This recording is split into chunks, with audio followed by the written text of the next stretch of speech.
작년 10월 25일 삼성전자 이건희 회장 별세 이후 상속세 12조 원을 납부하기 위해 주택처분과 함께 대출까지 받아야 할 판인 이재용, 그리고 9개월 동안 이사회는 안 연 건지 못 여는 건지 아직도 부회장직을 유지하고 있는 와중에 2017년 1년간 한 차례 교도소 수감 이후에 올해에도 전 정권 국정농단 혐의로 실형을 살다가 가석방되었습니다. 삼성전자 이재용은 과연 이 상황이 좋을까요?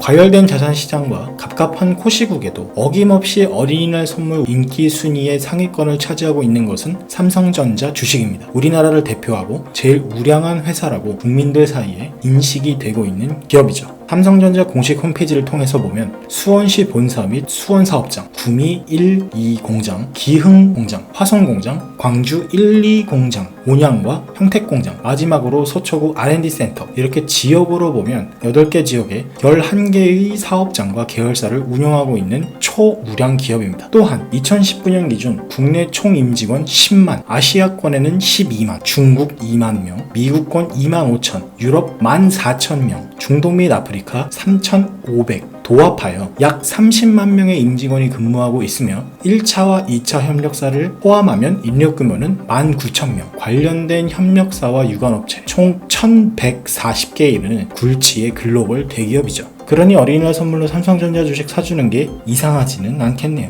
안타깝게도 해가 갈수록 세계 시가총액 순위가 쭉쭉 내려가고는 있지만 아직도 선두 17위권이고 국내에서는 부동의 코스피 1위입니다. 1987년 2대 회장직을 인계받아 약 2019년까지 33년간 삼성전자를 글로벌 기업으로 키운 이건희 회장은 78세의 나이로 타계하며 국내의 세계 인류사적으로 유의미한 예술작품을 사회에 환원한 이슈도 다뤄줬었죠.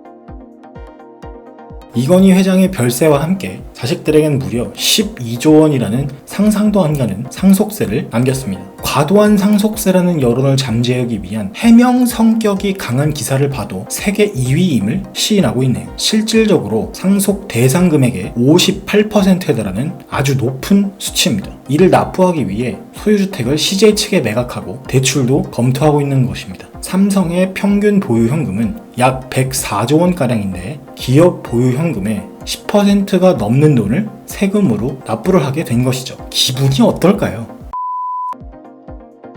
세계적으로 높은 상속세율과 전 정권 국정농단 혐의로 실형 2년 6개월이 인정된 삼성전자의 총수 이재용. 이런 삼성 옥죄기가 국내에서 큰 반대 없이 추진되는 이유는 과반 171석을 장악한 거대 여당의 머릿수 이외에도 국내 반기업 정서가 우세해지며 강행된 이른바 공정경제 3법에 대한 시행 때문입니다. 자세하게는 상법 개정, 공정거래법 개정, 금융그룹 감독법 제정이 대표적이죠. 이게 무슨 내용인지 쉽게 풀면 수익 배분의 공정성과 노동 근로자 처우에 대한 개선이 회사 경영보다 우선시 돼야 하는 법이 시행된 것입니다. 또 그렇게 발전하고 자리 잡은 회사를 물려주거나 승계할 때에도 50%를 초과하거나 또는 그에 달하는 상속세를 국가에 환원해야 되는 것이죠. 이는 삼성물산, 삼성바이오로직스 회계 논란 및 국정농단을 이유로 실형을 선고받은 이재용의 삼성전자 또한 벗어날 수가 없습니다.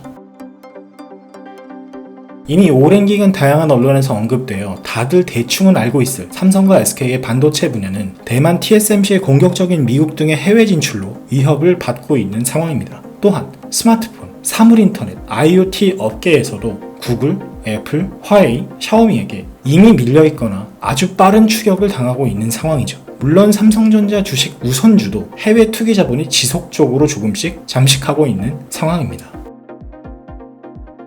국내 다수 언론에 따르면 바이든 정부의 미국에 뒤이어서 독일과 프랑스를 포함한 EU, 유럽연합도 삼성전자 러브콜을 보내고 있습니다. 각종 세금 감면, 세제 혜택, 보조금, 공장 부지 지원이라는 전폭적인 지원 카드를 꺼내 들었죠. 바로 메모리 반도체 품귀 현상과 코시국에 따른 수출입 등 실물 상품의 이동 제한이 지속되면서 이렇게 수많은 국가에서 삼성전자에게 러브콜을 보내고 있는 것입니다. 물론 해외에 핵심 사업 부문을 옮겨 제조하고 유통하는 데 리스크가 있긴 하겠지만 어느 사업이건 애초에 리스크를 감당하는 것이 시작입니다. 만약 여러분이 이재용 부회장이라면 반기업 정서로 단단히 무장된 법들이 시행돼서 이미 경영권 방어가 거의 불가능한 상황에서 적어도 30%, 많게는 50%에 육박하는 상속세가 예정된 국내에서 계속 사업을 유지하는 게 맞다고 보시는지 궁금합니다. 여기까지 영상을 쫓아오신 분들이라면 오늘의 내피셜, 대한민국 경제 27년 남았다는 말이 대충은 이해가 되실 겁니다. 왜 27년이냐고요? 이재용은 자녀에게 경영권을 승계하지 않겠다고 공식 발표를 한 바가 있습니다.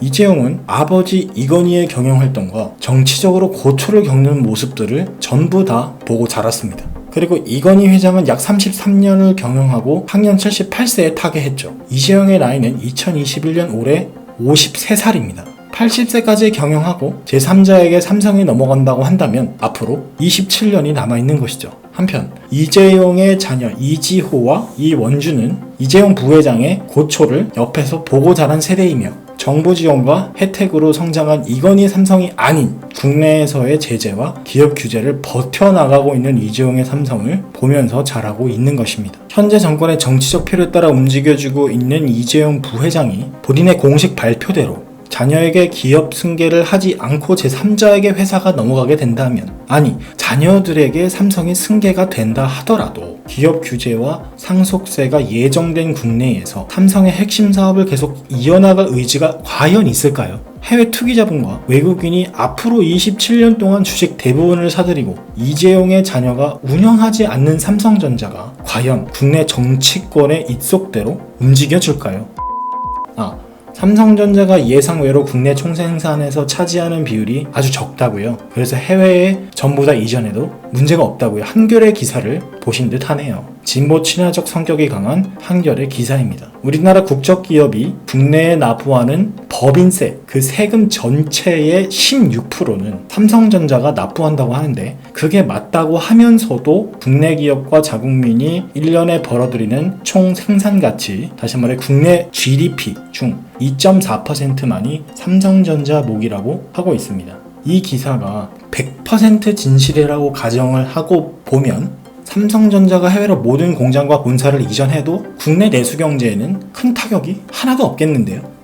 그래도 북쪽에 보내줄 돈인 세금, 그 세금 중에 법인세에서 16%가 뭉태기로 사라지니까 그 돈이 조금 줄어들 수는 있겠습니다. 여러분의 생각은 어떠신가요? 이슈 빌런이었습니다.